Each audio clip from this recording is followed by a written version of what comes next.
बस गलत प्रकार के माहौल में होने से अशुभ चीजें आप पर असर डाल सकती हैं। जीवन में हमेशा सही जगह पर पहुंचना एक कौशल है, इसे किस्मत न समझें।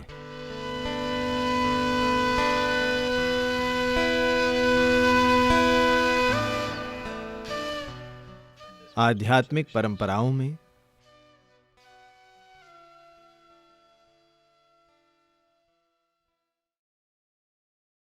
हर आध्यात्मिक परंपरा में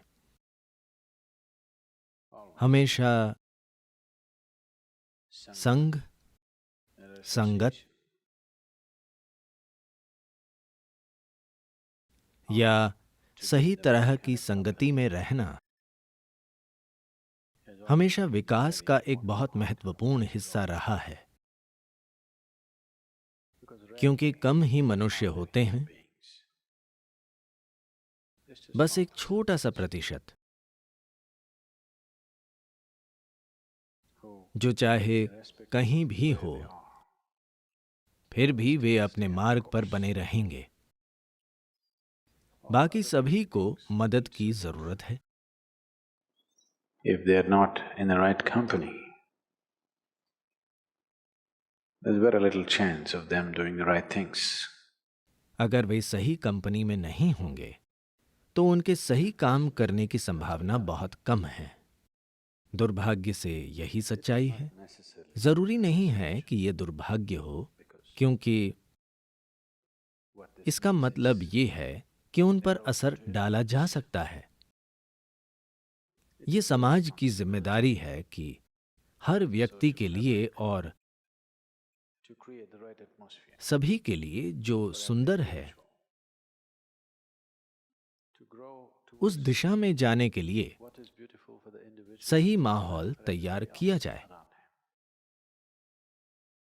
him. पर शायद ही कभी समाज ने इस जिम्मेदारी को सही मायनों में Conduct this निभाया है।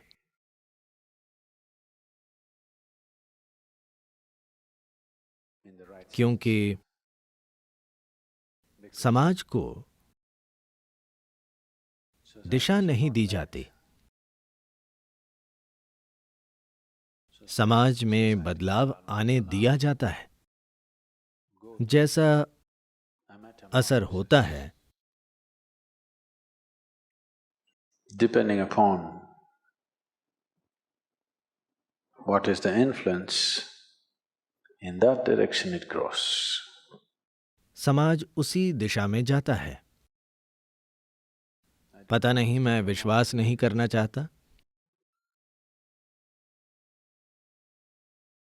पर मुझे बताया गया है कि इंटरनेट पर 80% से ज्यादा अश्लीलता है। मैं विश्वास नहीं करना चाहता कि यह संभव है, पर जानकार लोग मुझसे कह रहे हैं, सद्गुरु, ये सच है।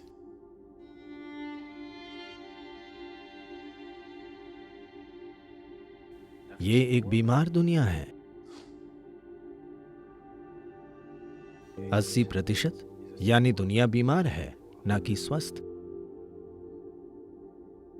तो सही तरह के असर में रहना, An influence ऐसा असर जो आपको पोषित करे, nurtures you, आपको परम सत्य की ओर ले जाए, ऐसा प्रभाव जो आपको सत्य और ईमानदारी के मार्ग पर चलने का साहस और शक्ति दे। ईमानदारी कमजोर होगी तो कोई भी इंसान कभी आध्यात्मिक नहीं हो पाएगा। और ये समझिए कि बुरी चीजें आप तक तब भी पहुंच सकती हैं जब निशान आप न हों। बस गलत माहौल में होने से भी अशुभ चीजें आप पर असर डाल सकती हैं।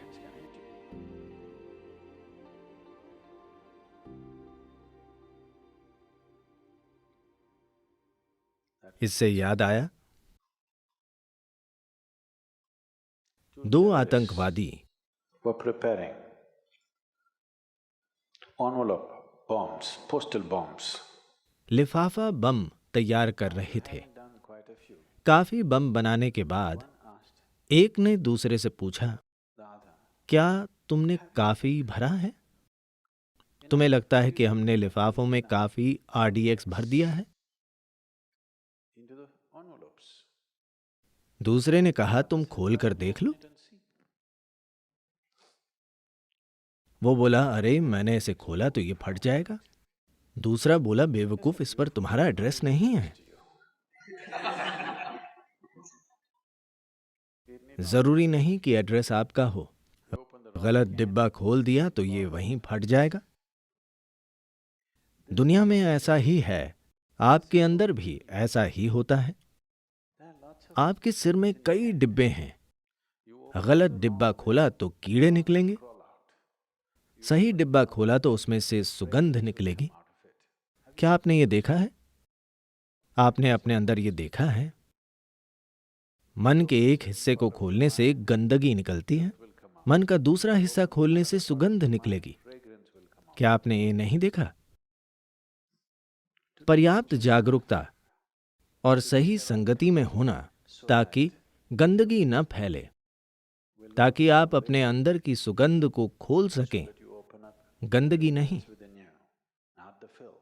ये आध्यात्मिक विकास का जरूरी हिस्सा है, क्योंकि गंदगी के लिए गटर तलाशना जरूरी नहीं होता। आपके दिमाग में काफी गंदगी है ना? बात यही है कि हर जगह काफी गंदगी है। आश्रम में भी काफी कचरा है, इतने लोग रहते हैं, मुझे यकीन है कि काफी गंदगी है। पर हम यहाँ अच्छी हवा और सुगंध के बीच बैठते हैं। हम वहां नहीं बैठते जहां गंदगी है। There is filth. आपके अंदर भी यही सच है। आपके शरीर के भूगोल में Geography of your body. गंदगी और सुगंध है। Fragrance. आप अपने और आसपास के लोगों के लिए कौन सा हिस्सा खोलते हैं, Be around you. ये एक बड़ा सवाल है। That takes इसके लिए एक स्तर की जागरूकता और संगति जरूरी है, a certain company. तभी सत्संग किया जाता है। सत्य की संगति, ये बहुत जरूरी है।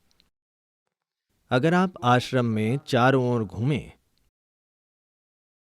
पूरे आश्रम में कम से कम 8 या 10 बहुत गंदे At least टैंक होंगे। 10 very उन्हें सेप्टिक टैंक कहते हैं, septic tanks. सेप्टिक से भरे हुए।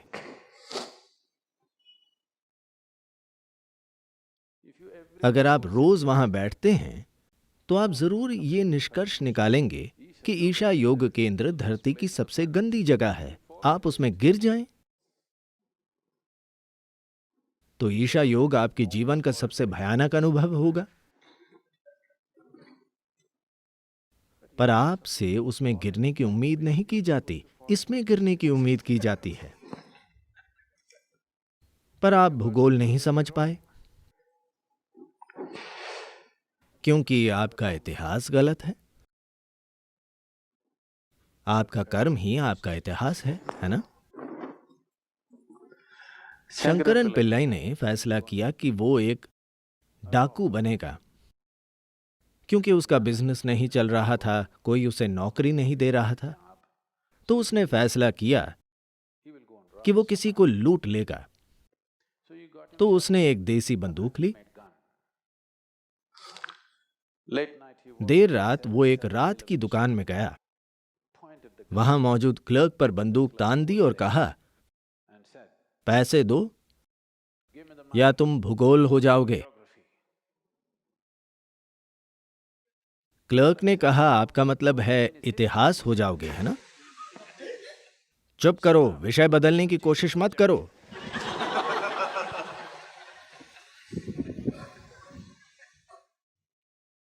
हम विभिन्न विषयों की बात नहीं कर रहे, विषय एक ही है, वो है आप। पर आप या तो इस गड्ढे में गिर सकते हैं या उसमें, वही आपके जीवन का अनुभव होगा। तो सही जगह पर गिरना एक गुण है। It is a certain आपको ये विकसित करना होगा, आपको परिपक्व होना होगा, always know कि सही स्थिति में कैसे रहना है। In a way, satsang means just that, communion with truth, or you are building a relationship with truth. सत्संग का मतलब बस यही है, सत्य से मिलना, या आप सच्चाई के साथ संबंध बना रहे हैं। अगर आप सत्य की संगति में हैं तो आप अंदर से खुश होंगे। अगर आप अंदर से खुश हैं तो स्वाभाविक रूप से सुखद चीजें आपकी ओर आएंगी और आप भी खुद ही सुखद चीजों की ओर बढ़ेंगे। अगर आप अंदर से खुश नहीं होंगे तो आप अप्रिय चीजों को आकर्षित करेंगे और वैसी ही चीजों की तरफ बढ़ेंगे। आश्रम में जब मन उदास होता है तो कहाँ जाकर बैठते हैं? सेप्टिक टैंक में मत जाइए, क्योंकि आपका मूड खराब है। पर आम तौर पर यही आदत होती है। जब आपका मूड खराब होता है तो आप 5 ऐसे लोग खोजेंगे जो खराब मूड में हैं। जब आपका मूड खराब हो तब आपको 5 ऐसे लोग ढूंढने चाहिए जो अच्छे मूड में हो, है ना? नहीं, पर ऐसा नहीं होता। जब आप बुरे मूड में होते हैं तब आप 5 ऐसे लोग ढूंढते हैं जो वैसे ही मूड में हों, है ना? ये ऐसा ही है जैसे उदास होने पर सेप्टिक टैंक में तैरने जाना। ये जीवन चलाने का गलत तरीका है। मैं आपको ऐसा करने से रोक नहीं रहा, बस इसमें आपका फायदा नहीं है। आप बहुत आत्मनिर्भर बन गए हैं। अब आपके जीवन में दुश्मन होना जरूरी नहीं है। ये भयंकर आत्मनिर्भरता है। आध्यात्मिक प्रक्रिया अलग होती है। To keep physiological cleanliness and psychological cleanliness is the first thing. शारीरिक और मानसिक स्वच्छता रखना पहली बात है, वरना आध्यात्म एक लड़ाई होगी। ये वसंत की हवा में चमेली की खुशबू नहीं होगी। नहीं, ये एक कठिन काम होगा, एक लड़ाई, हमेशा लड़ाई। बहुत से लोग अपने जीवन, विशेष रूप से अपने आध्यात्मिक जीवन को एक युद्ध के रूप में अनुभव करते हैं, क्योंकि वे अपने शरीर के भूगोल और अपने मानसिक स्थान के भूगोल के बारे में मौलिक अनुशासन नहीं रखते। अगर इन दोनों चीजों को मैनेज नहीं किया गया तो हर चीज लड़ाई होगी। अब आप दावा करते हैं कि आप आध्यात्मिक हैं, तो वो भी एक लड़ाई होगी। जीवन ऐसा ही होगा। तो सत्संग यानी सत्य से मित्रता करना। सत्य आपका मित्र है, असत्य नहीं। आप सच्चाई का जो भी स्तर जानते हैं वहीं से शुरू करें। परम सत्य से शुरू करना जरूरी नहीं है, आप नहीं कर सकते। आपके हिसाब से जो सत्य है वहीं से शुरुआत करें। आप सत्य को सच बोलना मानते हैं तो प्लीज वहीं से शुरू करें। आप उसे आसपास की चीजों के प्रति कोमल होना मानते हैं तो वहीं से शुरू करें, कहीं से भी शुरू करें। आपके हिसाब से सच्चाई जो भी है आप वहीं से शुरू करें और रोज एक कदम आगे बढ़ें।